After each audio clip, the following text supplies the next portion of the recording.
Greetings, programs. Welcome to Trekonomics, Chapter 1, Actually. Money went the way of the dinosaurs. The absence of money in Star Trek. Kirk, Spock, McCoy and the gang are flying back to Earth from planet Vulcan aboard a clunky Klingon bird of prey. They are to face a Starfleet court-martial for disregarding orders and destroying the Enterprise in their quest to rescue Spock in the previous movie. Upon approaching Sector 01, aka the Solar System, they pick up a distress signal from Earth on all frequencies. A mysterious alien probe is disrupting the planet's power grid and is slowly vaporizing its oceans by emitting an incredibly powerful electromagnetic pulse. Spock gets to work at the science console and quickly realizes the probe is in fact broadcasting some kind of distorted cosmic whale chant in an attempt to contact the local humpbacks. The only problem is that humpback whales had been hunted to extinction a couple of centuries back, and as a result, there is no cetacean to answer the call from outer space. Presto, the Enterprise crew undertakes time warp travel to 1985 San Francisco in search of a few specimens in order to save 23rd century Earth from destruction. This is the premise of Star Trek IV, The Voyage Home. It has no villain to speak of, no space battle of any kind, and very little of the usual Star Trek technobabble. It is quite literally a fish, or rather a cetacean, out-of-water comedy.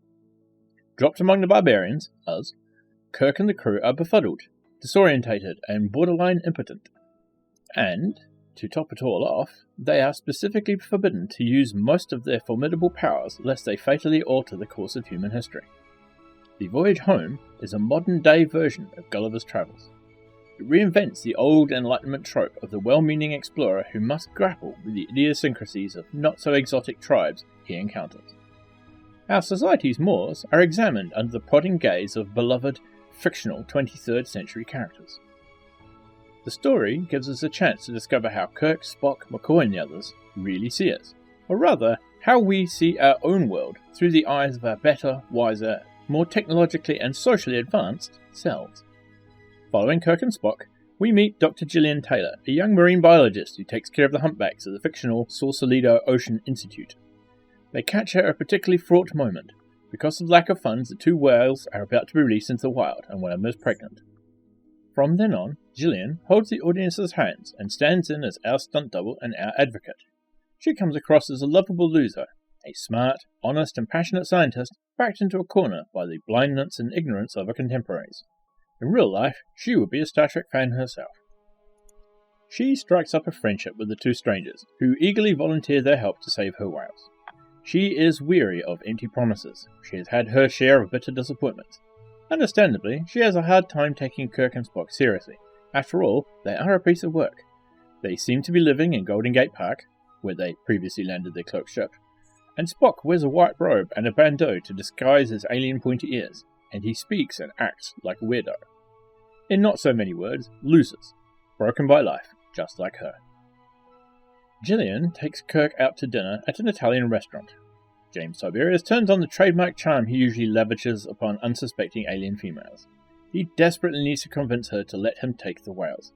He goes so far as to break the Prime Directive and tells Gillian the whole truth, that he is a space captain from the future and he must bring back the humpbacks to the 23rd century in order to save the world once again. Yet, when the time comes to pick up the tab, it turns out the captain, however chivalrous, or smarmy, depending on your appreciation of Shatner's acting chops, is just another intergalactic bum. Don't tell me, they don't use money in the 23rd century. Indeed we don't. Cue the grins. Federation credits. This is great fodder for comedy. It also happens to mark an epistemic turn in the Star Trek canon. After Star Trek IV, The Voyage Home, the absence of money in the future becomes a cornerstone of the Star Trek universe. This is the pivot point when the Star Trek franchise, at the tail end of the Reagan years and the Cold War, becomes truly utopian. It may play for laughs in the film to go along with its jocular Swiftian vibe, but it is no laughing matter. Here are characters from a most revered science fiction franchise, a mainstay of primetime TV syndication and an icon of popular culture, casually mentioning that, yes, in the future, free market capitalism and its hallmark, money, have been discarded and consigned to the history books as bizarre and somewhat retrograde customs. It was not always so. The original series is rife with allusions to currency and currency-based dealings. The original Enterprise crew are paid their monthly salaries in Federation credits, and they have the opportunity to spend their pay at various ports of call and starbases. They can buy Romulan ale at bars across the galaxy, and even sometimes troublesome furry little pets called tribbles. This rather inconvenient inconsistency in Star Trek canon remained unresolved until a short, acerbic scene in the 6th season of Deep Space Nine. Jake Sisko, the son of the station's commander, announces that he just sold his first book to the Federation news service. Quark, the genial Ferengi bar owner and businessman, inquires how much Jake is getting paid. Jake replies that it's just a figure of speech. This is the mother of all retcons for the Star Trek universe. Nerd speak for the act of retroactively restoring the continuity between pre- and post-Star Trek IV The Voyage Home. That benign piece of dialogue turns into figures of speech. All prior mention of finances, crew wages, currency, and Federation credits in the movies and the original series. If Federation credits sounds like a fairly generic term for an interstellar currency unit, that's because it is. It appears to be the coinage of choice for various Star Wars movies. In the Cantina, Luke and Obi-Wan offer Han Solo credits for smuggling them onto the Millennium Falcon. Credits are similarly used by Arnold Schwarzenegger in Total Recall. Business on J. Michael Straczynski's Babylon 5 is conducted in Earth Alliance credits.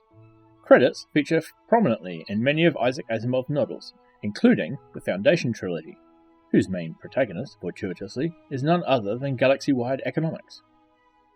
The term itself suggests united political entities, the Federation, the Earth Alliance, this or that galactic empire. At the same time, it has an almost placeholder-like quality, as if nobody had really bothered to give it enough thought, even though real-world currency designations are loaded with deep historical and economic meaning. A good chunk of the origins and transformations of the United States are encapsulated in the word dollar itself.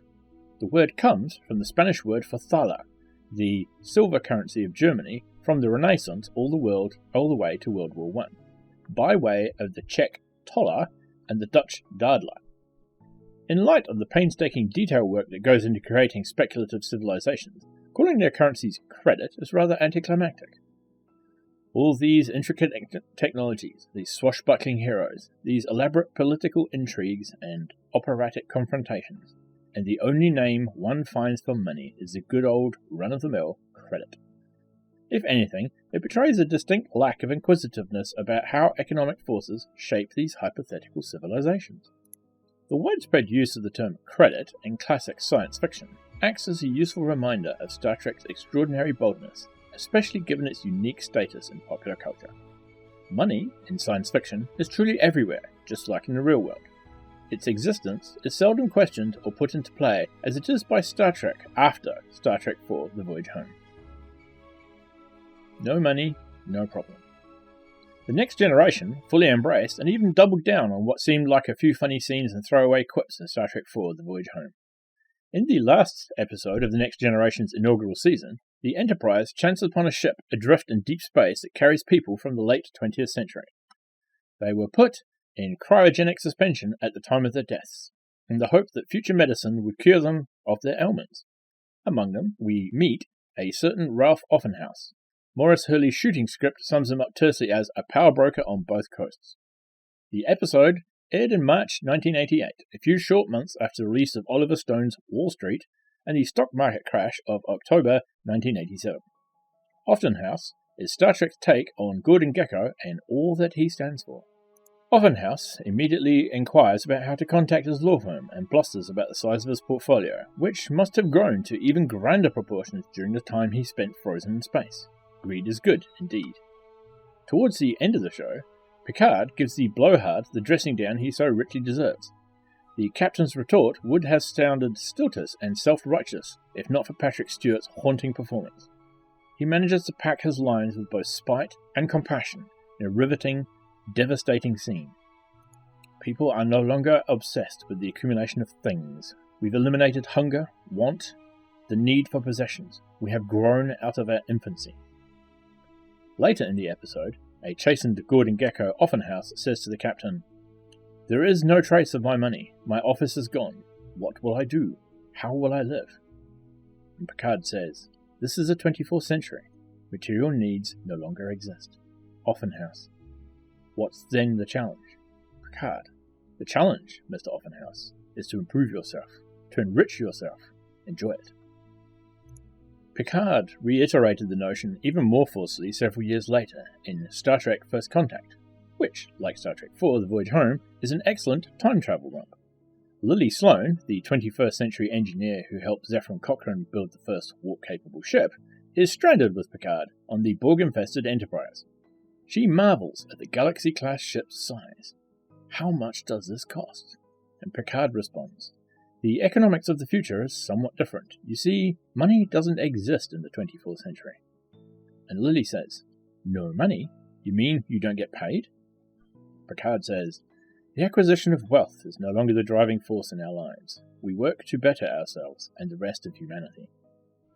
The pithy dialogue, penned by Next Generation regulars Brannon Braga and Ron Moore, is one of the most direct and cogent articulations of Trekonomics I can think of. In a few short sentences, money, markets, and the profit motive, basically the building blocks of our everyday lives, are thrown out the airlock. It falls on Patrick Stewart's acting witchcraft to make it all true. Make no mistake, to forego money is no small feat. It means foregoing one of the single most useful instruments of civilization. The substitute should not only be worth it, but orders of magnitude better. Money is the universal translator for things. Money acts as a medium. It allows us to exchange goods that are not commensurate. That is, it puts a numerical value on objects that would otherwise be very difficult to trade in a fair and predictable fashion. Money is also the instrument of choice for setting prices, a universal mathematical tool to express and resolve imbalances between supply and demand. If there is not enough dilithium, the exotic material that helps power Star Trek's warp engines, and too many apples, purchasing dilithium will require considerably more apples, as expressed in currency. Money's defining advantage is to free us from the inefficiency of bartering.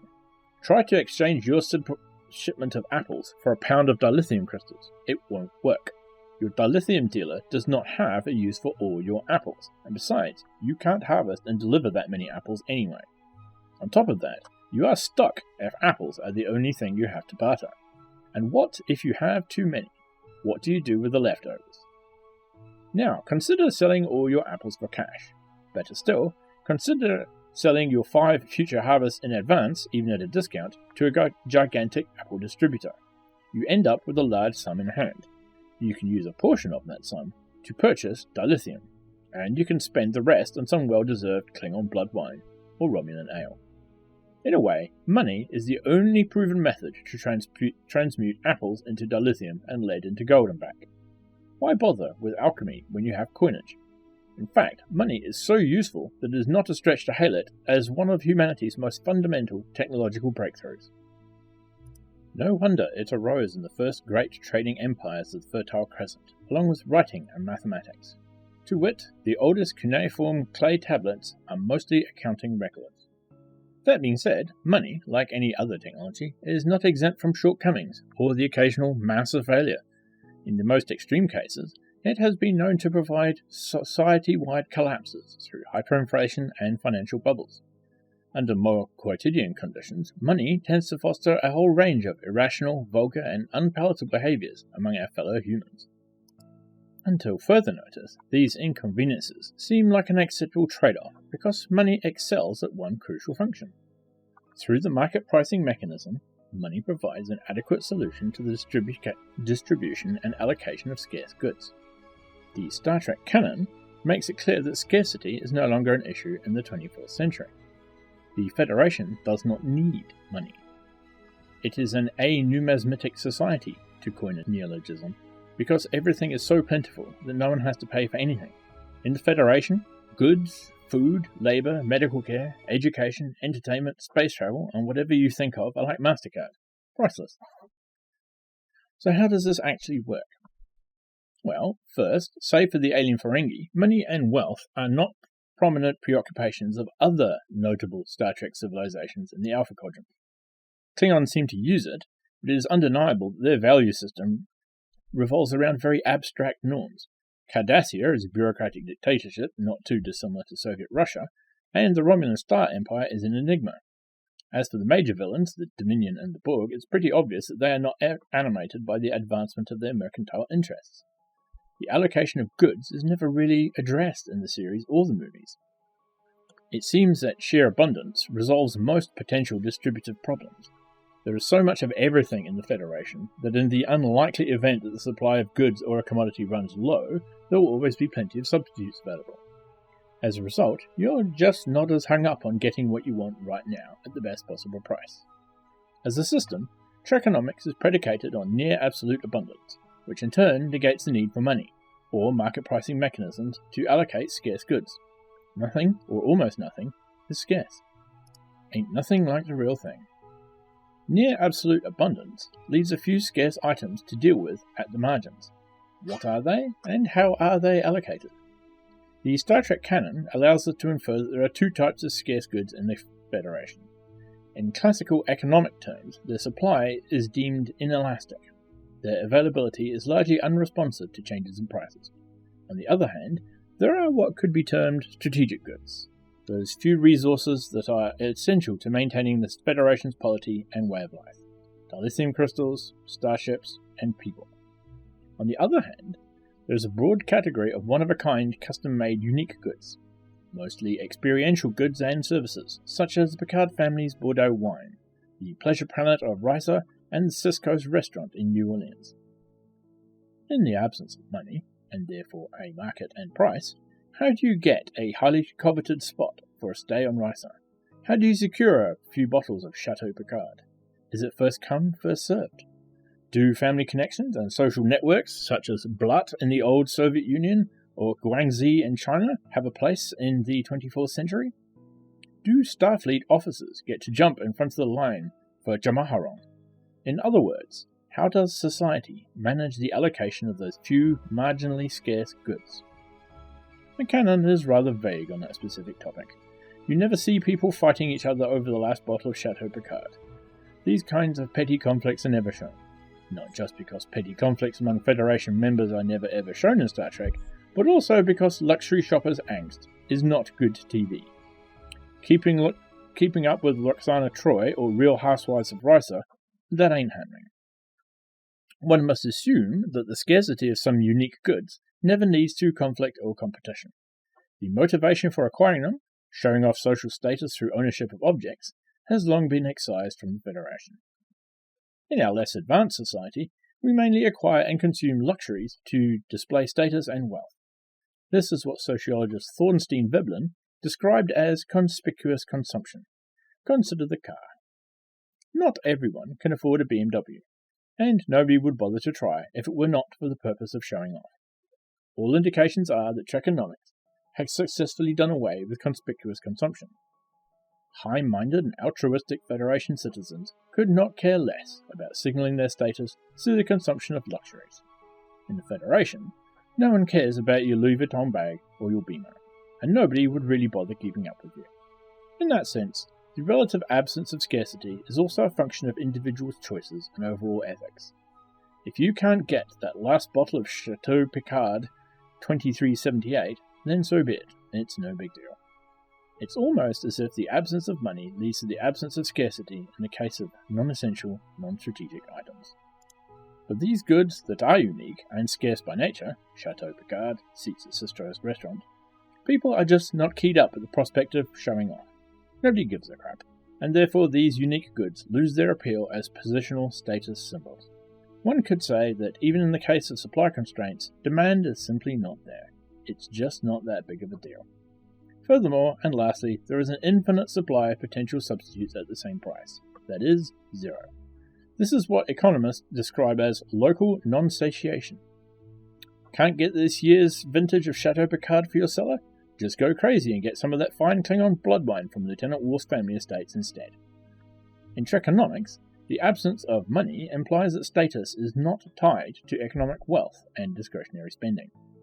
Conspicuous consumption and luxury have lost their grip on people's imaginations. Opposition between plenty and scarcity, which under our current conditions determines a large cross-section of prices and purchasing behaviours, is no longer relevant. For Federation citizens, the notion of luxury itself has evolved to encompass the full range of experiences available to humanoids. It is possible to envision that people seek the unique and the memorable in personal relationships and in fleeting moments of satori, rather than the acquisition of things. Looking for and collecting artificial artifacts, ancient or otherwise, seems to be among the few areas where one can exert her erudition and flaunt her good taste. Everyone's lot has been terminally improved. What of strategic, non-replaceable goods? The main thing here is the lithium crystals, though the model could apply to other similar items. Where supply is constrained, it is not nearly as constrained as one might think. It bears repeating that labour, prospecting, and extraction technologies are close to free. As a result, even the most marginal and hard-to-reach deposits become available because the cost of exploiting them stays very close to the baseline, 0. So what if there are not enough people willing to spend some quality time on a mining asteroid? This is where ethics comes into play. The deeply ingrained civic sense of every Federation member leads enough of them to respond to the call of duty. As Spock would say, the needs of the many outweigh the needs of the few. These are not idle words. People are ready to die for this noble principle, and if push comes to shove, the 675 discarded emergency medical hologram Mark Is will do the trick. Ultimately, the galaxy is so vast there is no chance of peak dilithium. The only limit to dilithium mining is political, those rogue disputed planetoids in the Cardassian Badlands. On top of that, given the Federation's highly advanced scientific community, it is not inconceivable that the Daystrom Institute staff would come up with a substitute at some point. No scarcity means no money, no price, and no markets. This also implies that in Trekonomics society, profit motive does not exist. This is particularly galling. How do things get done in most situations when urgent appeals to civic duty are not required? Why would people invent and invest with the expectation of material reward? And more fundamentally, how do people make decisions about their lives, either present or future, in the absence of money? How do they assess their options and measure the outcome of their decisions without an objective and quantifiable unit of account? It takes a real leap of the imagination, even for the early 21st century die-hard Star Trek fan, to conceive of such a world, consumed as we all are by the pursuit of our own self-interest. Logic would dictate that near-absolute abundance has driven prices to 0 on all but a few strategic goods. Those strategic goods are of limited use for most people anyway. I do not need a big chunk of dilithium crystals in the course of my everyday life. Matter-antimatter power plants require it, whether on board starships or underground. But not me. I am not in the market for it. Society as a whole is. For the rest of the stuff, the overwhelming majority of goods and services, any improvement or invention I may come up with will cost essentially nothing to produce and distribute. Even if it does, since the price of everything else is 0, chances are I will not be able to extract much from my new gizmo until its price is competitive with the rest of the marketplace, i.e. 0. A final price equal to 0 considerably curtails the reward expectations for the risk I took, and my opportunity costs for focusing on making that particular gizmo, instead of going with the flow and enjoying my life. It goes even further than that. Economics tells us that the aggregation of all the actors' self-interested actions in the marketplace leads to growth and material improvement for all. Individuals and firms, by constantly seeking profits, tend to lower price to gain market share. Competition leads to innovation, and innovation leads to substitution. Better and more things at lower price. Of course, a strong legal framework is necessary to thwart those who try to bend the rules to their advantage. For example, laws exist to hinder monopolists, firms that have achieved such market dominance that they are no longer forced to lower their final prices because of the lack of competing alternatives. The sum of all the greed and self-interest in the world is supposed to turn positive, not just because it is ultimately a benefit to all, but because it keeps the system in a state of dynamic equilibrium. It is akin to a person walking. Each step requires one to lose balance temporarily, but the overall result is upright and steady forward movement. According to the optimistic philosophy of Adam Smith and his successors, competition in the marketplace turns private vice into a public virtue. A competitive market tends to allocate goods, resources, and labor efficiently. It may not seem like it, that's the whole point, but greed is indeed good. This is the ideal theory. In practice, That ideal contains a potentially fatal flaw that we will explore later. For now, we will just notice that the ideal world of economics is not that far apart from the ideal world of Trekonomics. Economics assumes that left to their own devices, and with a sprinkling of legal boundaries and tax incentives here and there, individuals and firms will make decisions based on the perceived optimal self-interest. These individuals and firms, by virtue of competing and conflicting with each other, will make more things available at a constantly declining price, thus improving the lot for everyone on average. Trekonomics, for its part, assumes that the lot of everyone on average has been terminally improved. There is nothing left to optimize, economically speaking, when everything is available at zero cost. Self-interest, conflict, and competition may certainly exist, but the reward for winning in the marketplace cannot be monetary, for there is no excess return to expect or gain. The reward is of an intangible but no less real nature: glory. Reputation as currency. If the reward for winning in the marketplace consists of merit, prestige, and recognition, then self-interest will drive at least some individuals to excel at their trade and to shoot for the moon in their endeavours. The product of their combined labour will be available to all at no cost. The benefits of countless strokes of geniuses will freely accrue to society. Think for a minute of Dr. Louis Zimmermann, the inventor of the emergency medical hologram. He is the epitome of the insufferable, pompous ass, even more so because his contribution to the world is very real, tangible, and useful in the extreme. His EMH programs, made in his likeness, can bring a physician to every home, however remote. The EMH already delivers babies, saves lives, and annoys the crew on Voyager week in and week out. Dr. Zimmermann has certainly earned the right to be prickly. He also sought it with all his talent and energy. Do not underestimate the power of vanity. In the Federation, Type A scientists, engineers, artists, and Starfleet officers compete for excellence. Prestige and awards are a form of social currency. They are pursued and accumulated over a lifetime, just like savings. They even get passed on to children in the form of societal pressure to live up to their parents' famous achievements. Just like his father, young Wesley Crusher is expected to become an amazing starship captain himself. Your currency is your good name, and what is attached to it gets passed down to your offspring. The main advantage of reputational currency is that even if you trade it in for favours, the total amount you control rarely decreases, unless you abuse your position and the goodwill it commands by requesting too much Jamahara.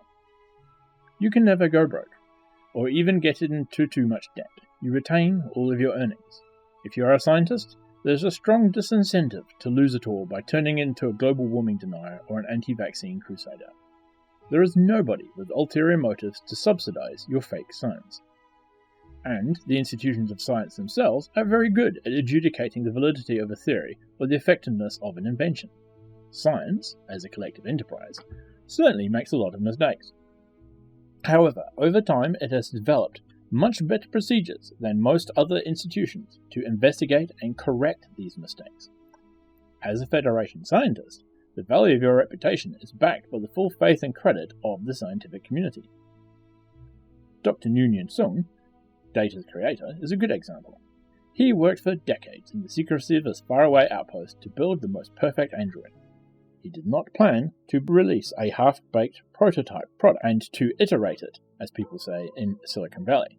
He did not seek patents or royalties, or to turn his invention into a mass-market protocol droid. The glory of being the greatest roboticist that had ever lived, and humiliating all his colleagues and competitors, is the highest possible reward for his work. Besides, Data's existence and shining personality, his enduring fame, are all his. It is very likely that science serves as a model for most other domains of activity in the Federation, but with varying degrees and standards for objective judgment. Starfleet may apply a very different logic to bestowing reputational currency upon its members than the Vulcan Science Academy or the Aldebaran Music Academy. In the same vein, restaurants and wine are deadly serious matters, but cannot be rated according to the same objective criteria as warp field theory application or positronic architecture. In the arts, culinary or otherwise, reputation is built on the subjective judgment of the public and of other specialist practitioners, since there are no aristocratic patrons or wealthy collectors to cultivate. There are no starving poets in the Federation. with self-expression being highly valued and respected, anyone can write and publish a holonovel. Even a self-aware holographic program can be an author.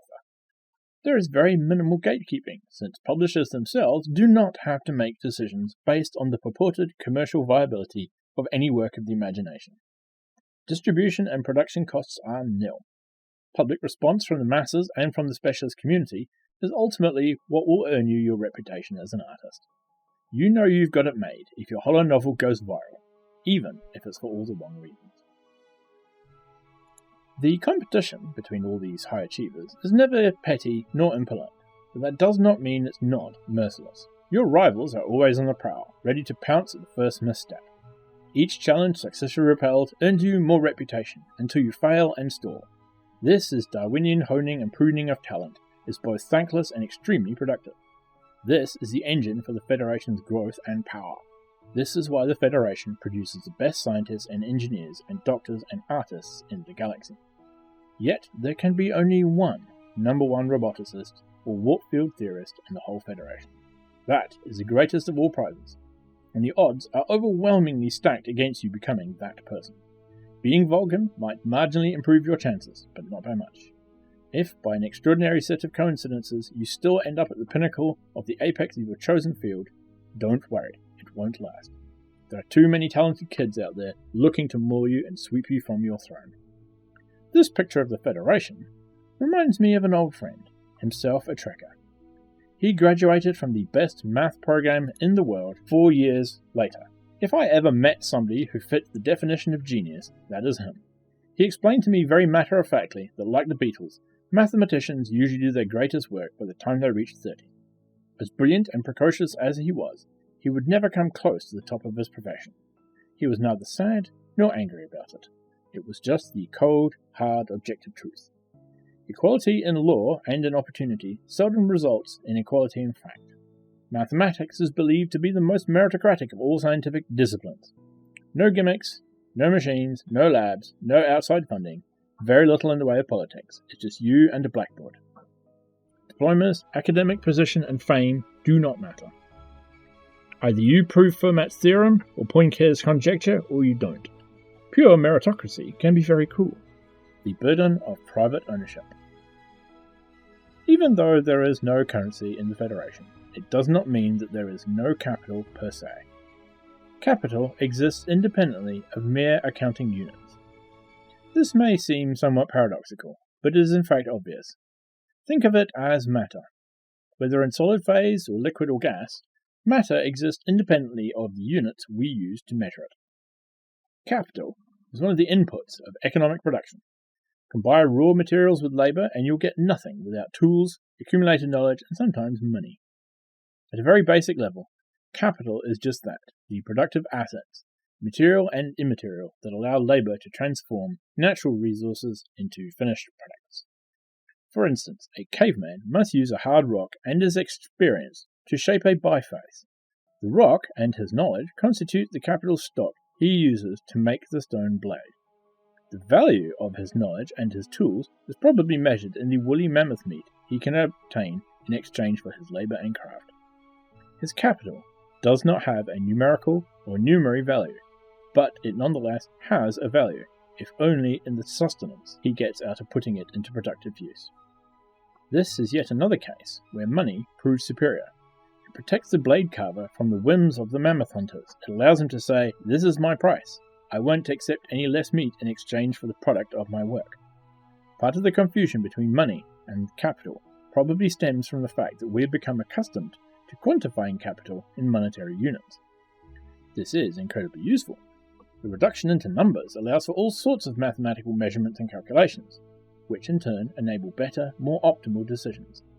But it tends to obscure the fact that capital does not exist exclusively of monetary inputs. If you remove money from the equation, you still have tools, machines, knowledge. These are all products of human ingenuity and work, culled from nature and shaped by humans. Money is but one form of capital, there to ease exchange, credit, accounting, and occasionally the payment of wages in a wage-based economy. The other source of confusion is ownership. In the case of the Federation, ownership takes on a slightly different meaning than in today's world. It is not because the Federation does not use money as an input or a unit of account, but because capital, whether in the form of tools or machines or in the form of education and talent, does not yield any exchangeable value. You may own a replicator unit in your home, but you did not purchase it, and you do not use it to make gizmos that you will sell to other folks at a premium on the interstellar version of Etsy. The replicator does not save you money, nor does it make you money. You do not derive any excess wealth from the ownership of your home replicator. Conversely, suppose you're the only person to own and operate an industrial replicator on your faraway outpost. There is no point charging other people money for its usage, because there is no money. You may decide to restrict access to your replicator unless you get paid in kind. Well, first of all, how would you do that? That's just not really how we roll in the Federation. You would probably lose your replicator by court order. Since there is no way to benefit from your replicator, chances are you don't want to own it in the first place. Your ownership means, in fact, that you are responsible for its operation and maintenance. It is a burden to you and a service to the community. In addition, you must use your knowledge, your capital, to maintain the contraption. In that specific case, private ownership of capital, the replicator, implies service more than anything else. It is a cost to you, if only in time. It may provide you with marginal reputational gains, but it might not seem like an optimal way to allocate your capital. You probably have better things to do than trying to corner the market on industrial replication. In Trekonomics, market dominance or monopoly over a given good or service cannot translate into pricing power and outsized returns. Abundance has replaced scarcity as the baseline. Procuring consumer staples is a trivial matter. That is why, in many instances, it may seem rather illogical or inefficient to take the weight of property on your sole shoulders. It seems that private property in Star Trek is above all sentimental. The Picard's family home in the picturesque French countryside offers a good example of what ownership can mean in Trekonomics. Jean-Luc Picard's older brother Robert continues the family legacy of winemaking. The house and the vineyard are not objects of speculation or repositories for wealth. They are heirlooms to be carefully tended. Their value is subjective and symbolic. Economics, the science, and the everyday behaviors is all about choices. How do we make choices as individuals and as groups, as populations, as societies? And even more pointedly, how do we make the best choices? More specifically, how do we get the most pleasurable outcome from a situation where scarcity, other people, and incomplete information limit our choices? This is a refinement of Jeremy Bentham's formulation of utilitarianism, the idea that all humans tend to gravitate towards what makes them happy, and to stay away from what hurts them. On that account, Trekonomics could be seen as the highest form of utilitarianism. The Federation is organized in such a way that every one of its citizens gets a chance to maximize his or her own utility. Since almost nothing is scarce, the necessity to make choices on budgeting and spending is removed from everyday life. The only thing one really needs to decide upon is how to balance the goal of bettering oneself vis-a-vis the injunction to better humanity. In other words, the biggest challenge for every Federation citizen resides in how to allocate his or her talents, time, and capacity for empathy, and how best to contribute to the Commonwealth.